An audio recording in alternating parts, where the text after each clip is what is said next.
We're going to actually talk about taking turns and why that builds trust faster than agreement.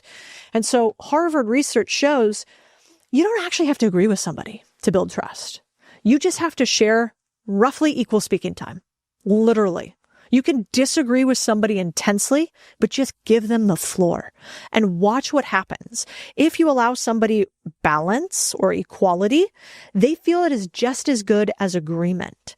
And that is why often when you're sitting on a panel, like I've had to do a panel before on a news station where we were on different sides of a belief about capitalism and the economy. I tended to think it was good. The person next to me tended to think that socialism was better and that capitalism was not good. I could not have disagreed with this person more. Let me get that straight.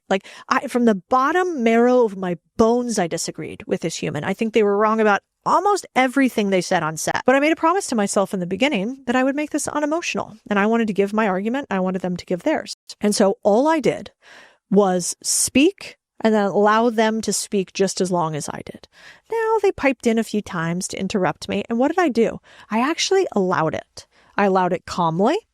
And then I just said, you know what? I just gave you the full 2 minutes. I think it's reasonable for you to give it back to me. Would that be unreasonable? I also love using that. Would that be unreasonable?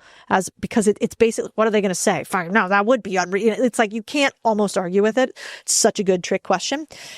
And lo and behold, at the very end, the guy comes up to me and goes, that was incredible. I think we agreed about a lot. I was like, I literally don't think we could have agreed about less. But he felt good because I allowed this equity in conversation. And after you do that, I want you to end with something called the cognitive close, not a question. So what does this mean? People follow a recommendation 60% more often than an open-ended question. So I don't want you to end with, let me know what you think. I want you to end with, here's what I recommend we do next. Here's what we should do next. Here's the next steps. That's even tighter.